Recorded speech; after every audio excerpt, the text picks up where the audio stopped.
Yeah, what I did, I was wondering at first why are there so many or so less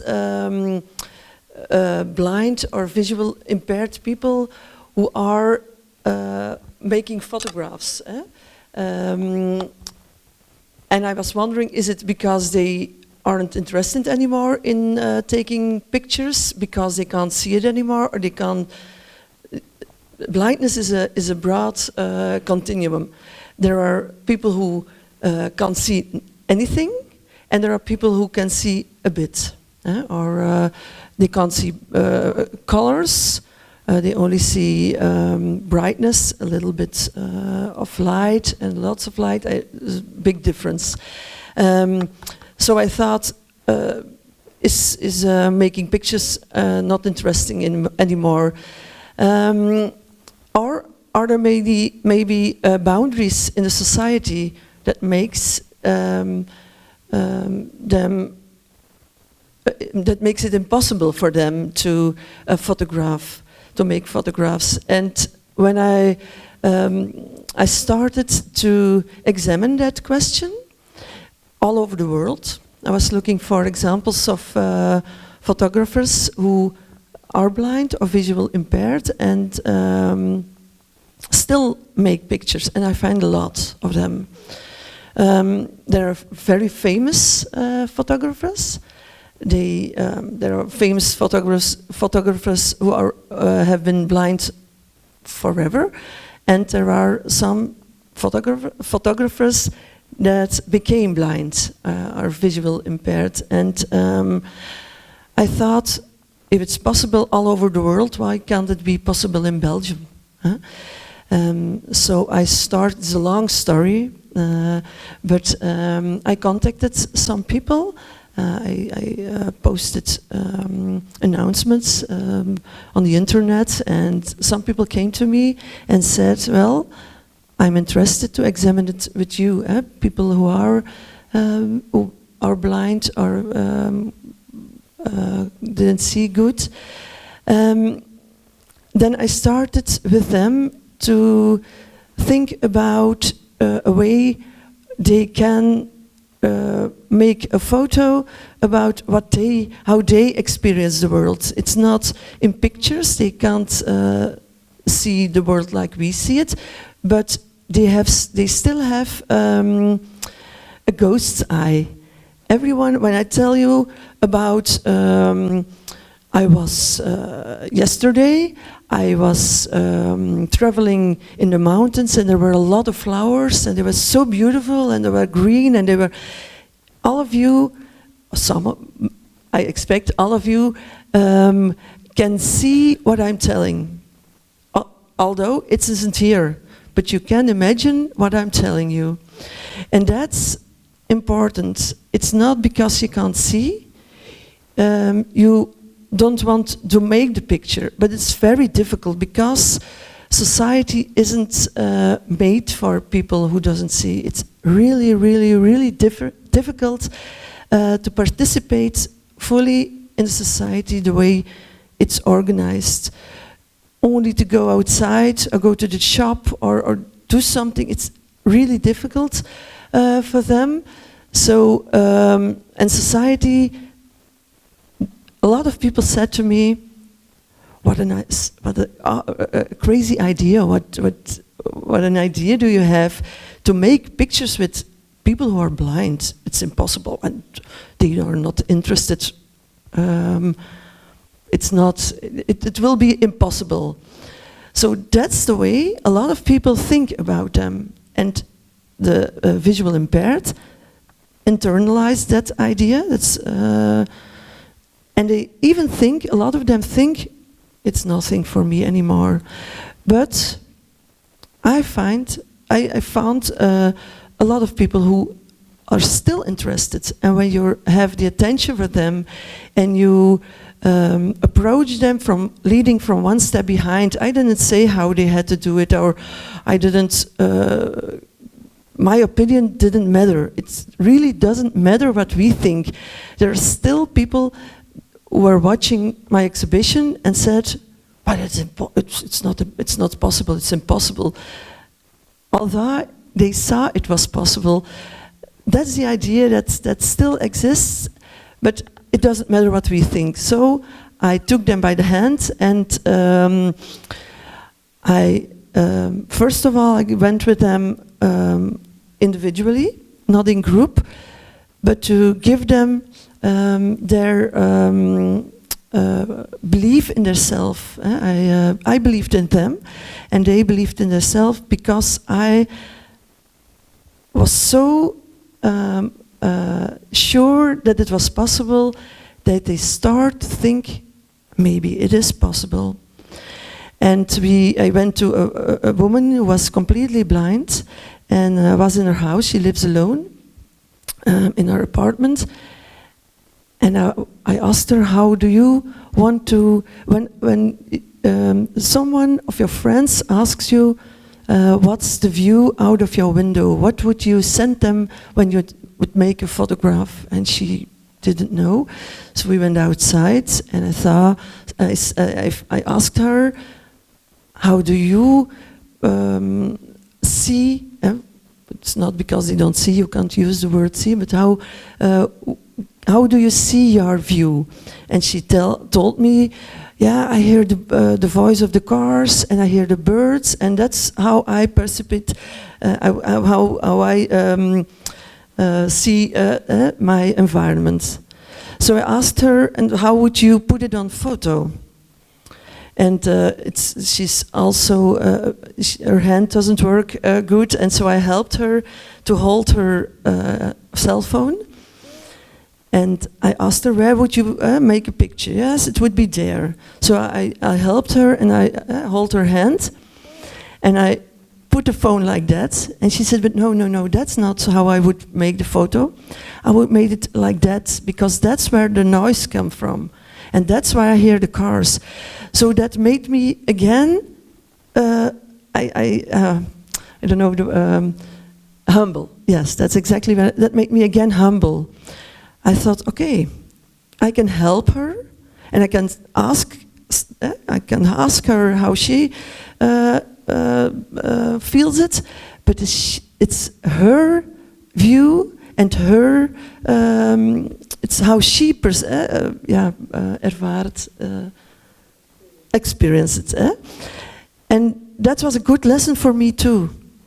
That was, again, a step backwards. Okay, she didn't take photos. It was really something there are a lot of quotes on the container, and you can read them there. And she said, really, I didn't believe it was still possible, but I tried it. So when I discovered with her, she could make in her own mind an idea of what she wanted to photograph. That was the moment that she realized it's possible for me. And then I did it with a lot of people, all with their own problems. And then we went in a group with totally 7-8 persons. There was a lot. It's not a lot of people, but it was more than enough, because when we went somewhere, it was very confronting for me. When I was with them when we went something to eat and we were to pay, I always had to look, where are they? Oh, there is someone standing against, it was with Christmas, a Christmas tree, and he was lost in space. So I had to take them all with me. That made me humble even more. It's to really realize how difficult it is for them to go around. So we were in group with 7-8 people, and they inspired each other, they helped each other, because there are a lot of techniques in the cell phones of today to help to make a picture. There is, for example, Be My Eyes, a very interesting app. When you on the container there are QR codes, and when you scan them, you can hear a description of the photo objectively. with all the details. That's made with Be My Eyes. You can make a picture and it describes everything. So that's how they make pictures themselves. They use their eyes when they can see a little bit. They use their ears, their remembrances, the smell, everything that's around them to try the way they can understand their surroundings and their environment, and that's how they construct a picture in their head. And then, when you're totally blind, you tell what you like what picture you like to make, and sometimes there's someone who has to help you. But a lot of them, there were two girls, ladies who were totally blind. They made the pictures themselves, but sometimes they needed help. And they took the picture themselves, and I helped sometimes to straighten the cell phone because they like to have something very straight, or that was the help they needed. But they can take pictures by themselves. Then at the end of the moments we were together, we made an exhibition because I saw that the pictures were really good. They were interesting. That's another story, what we can learn from people who are visually impaired. And it's a lot. And we made an exhibition, and I did it without any compromise. For me, it was really important that everyone, visually impaired, but also another impaired, everyone who wanted to visit our exhibition, I want them all to have an experience and to experience it the way they wanted to experience it. So there was a moment we thought also we'd like to make the pictures in relief, like the pictures of Lieve Blankaart, but it was too expensive. I had a bit of money, but it was not so much, and it cost really a lot. And the people who were with me, they said, it's interesting, very interesting that exists, but it's not so important for me to know exactly what's on the picture. It's good to hear what's in a picture, and I make my own story about it. That's enough for me. That's my personal experience of that picture, and that's enough for me. So I took the picture. Every picture it was described by Be My Eyes, and some of the pictures are how do I say it? When it was a picture of rocks, I gathered rocks, I put it in a box, put it under the picture, and you could feel the picture. Or when there was a box of apples, I looked for those trees for in the car. That smells awful, but they smelled a long time, so I put them on the picture with the apples or with the trees, so you could smell. Or they are not here, but I took a picture and made a relief myself with glue or with Tipex. I don't know if it's everywhere. So it was, you could feel the difference. Or I put with glue little flowers on them when there were flowers on the picture.